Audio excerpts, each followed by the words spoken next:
Sometimes, the best horror movies are made for very little money, but it doesn't mean these golden, low-budget creepshows don't deserve remakes with all the bells and whistles.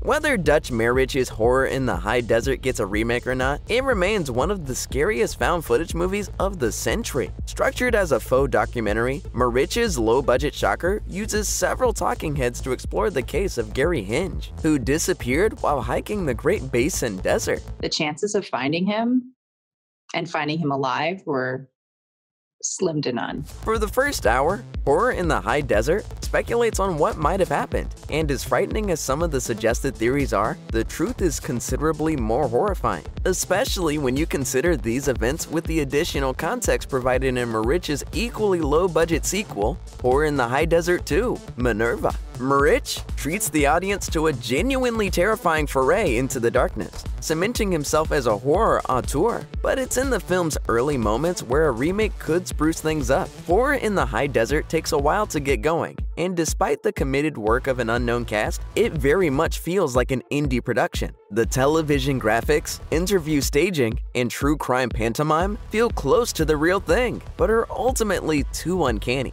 A remake could tighten the early moments, ensuring that the audience is fully invested by the time the terror arrives in earnest.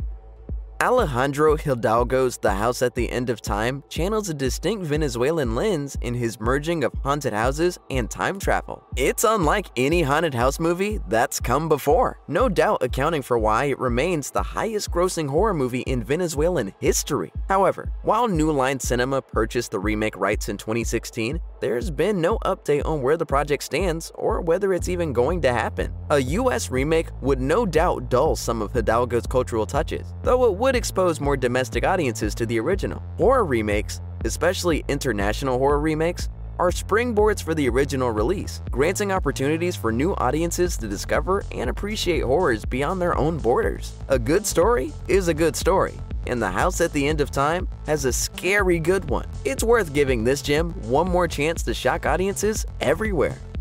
For the casual horror fan, The Dorm That Dripped Blood might simply be that movie that Randy rattles off while on the phone with Ghostface in Scream 2. The Dorm That Dripped Blood was filmed at the University of California, Los Angeles, and is a slasher in the purest form. Several students stay behind during the Christmas break to clear out an abandoned building, unaware that a killer is stalking the halls. The Dorm That Dripped Blood might not innovate, but with a meager $150,000 budget, it spills plenty of blood with style.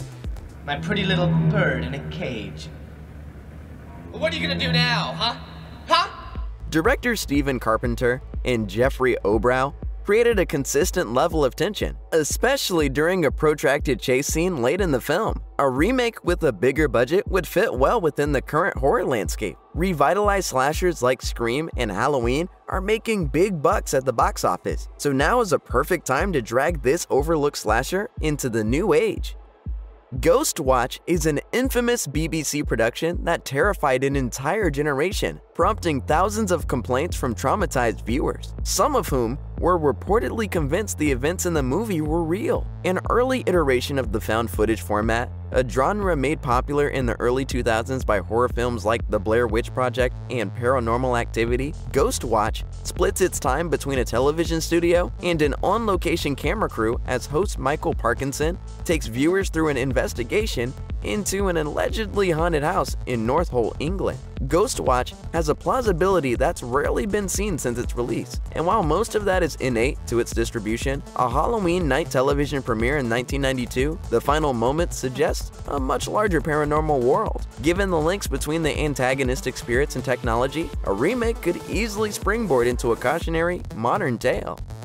Released in 1984, Soul Survivor was Final Destination before Final Destination. What it lacks in budget, star power, and scale, it more than makes up for in the sheer savagery of its existential terror. Director Tom Eberhardt, who also directed the science fiction comedy horror film Night of the Comet that same year, accomplishes a lot with an estimated $350,000 budget. Anita Skinner stars as Denise, a television advertising executive who survives a deadly plane crash as the film opens. As the titular soul survivor, Denise grapples with survivor's guilt and the appearance of several ghosts. Something from beyond isn't happy she survived, and it's looking to reclaim her. Part slasher, part mood piece in the vein of the psychological horror film Carnival of Souls, Soul Survivor is as terrifying as it is mysterious. Eberhardt paints a world of miraculous scale, though the budget often constrains some of his best ideas. While there's power in suggestion, a remake could easily take Soul Survivor to the next level. Not only is director Neil Marshall responsible for the iconic horror film The Descent, he's helmed two of the most lauded episodes of Game of Thrones, including the Emmy-nominated episode The Watchers on the Wall. But Marshall's directorial debut, Dog Soldiers, is long overdue for a remake. Better still, after a long string of movie duds, it would get Marshall back to his roots and remind contemporary audiences why he was once the most exciting voice in horror. Looks like they got hit hard and fast. Every magazine is full. Nobody got off a single round. If they're lost, then where are the bodies? Dog Soldiers follows a group of military men battling werewolves in the Scottish Highlands. Its £2.3 million budget accounted for some of its unfortunate production constraints, with the action being obscured at times, the lighting being a bit too dark, and Marshall guiding the camera away from the movie's special effects when they aren't quite convincing. Regardless, it's still considered a classic werewolf movie. But with the benefit of today's technology, Dog Soldiers could be even more. With the lack of good werewolf movies released lately, with the last possibly being 2022's The Cursed, no film is better poised to bring lycanthropes back than Dog Soldiers.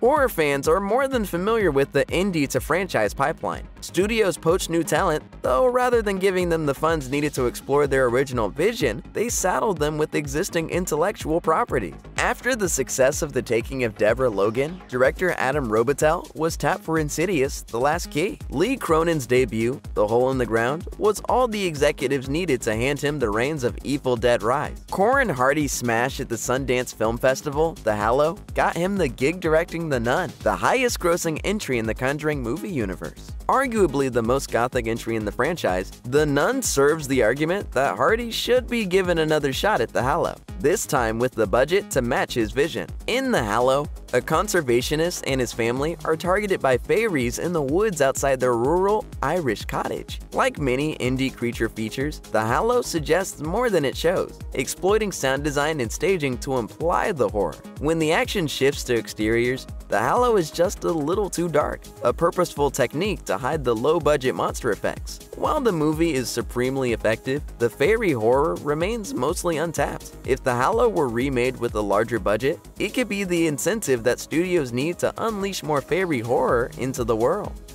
When Universal Pictures scrapped the practical effects for 2011's The Thing, effects artists Alec Gillis and Tom Woodruff Jr. took to YouTube to share some of the work they'd done that had been replaced with computer-generated effects. They'd later leveraged this exposure into 2015's Harbinger Down, a movie meant to celebrate the glory of practical movie monsters. The monsters look great, the rest, well, it's a low-budget horror movie. You throw one more tantrum and I'll bite your goddamn nose off. Got that? A similar fate befell Stephen Kostansky and Jeremy Gillespie's 2016 film The Void. When grotesque, Lovecraftian creatures besiege a rural hospital, a ragtag band of survivors must endure a hellish, interdimensional nightmare. Like Harbinger Down, The Void has some of the best monsters you'll see on screen, but the movie doesn't amount to much more than an effects reel. While Kostansky and Gillespie raised $82,000 through Indiegogo for the monsters, a remake with more financial backing would not only augment the effects, but also the story itself. Like The Void, Banshee Chapter is Lovecraftian horror in its purest form. While mainstream audiences have been given bits and nibbles of cosmic horror, the subgenre is most often relegated to the indie video-on-demand sphere. In recent years, we've seen the Nicolas Cage vehicles Color Out of Space and Mandy, as well as the comedy horror film Glorious. All were festival hits that later arrived on streaming. Blair Erickson's Banshee Chapter is the perfect low-budget shocker to remake. Loosely inspired by H.P. Lovecraft's short story From Beyond, the film follows a journalist as she tries to track down her missing friend. There are government conspiracies, unusual drugs, and entities from another dimension. Banshee Chapter manages a lot with a little, though there's no denying its best ideas are unfortunately relegated to off-screen moments. Nevertheless, if any film deserves a comeback, it's Banshee Chapter.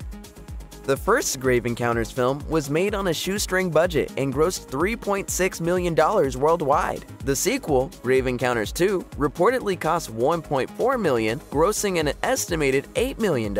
Though these numbers are difficult to verify. But there's no doubt Grave Encounters was a cheap little flick that made some dough and got a much more expensive sequel. It was one of more prominent found footage horror movies capitalizing on Paranormal Activity's success, leveraging the burgeoning availability of streaming to generate considerable word of mouth. While it hasn't endured like its inspirations, it's one of the last decade's better ghost stories. If only those ghosts looks good. Where Paranormal Activity never shows too much of its, well, paranormal activity, Grave Encounters doesn't hide anything. The early tension is strong, but the terror dissipates as soon as the unconvincing CGI baddies show their faces in the latter half. These ghosts are of the YouTube scare prank variety. Gray, distorted faces, all digital and blurry. However, despite some missteps, Grave Encounters deserves credit. Were it to be remade with a bigger budget, the movie could actualize its funhouse feel with better designed spirits.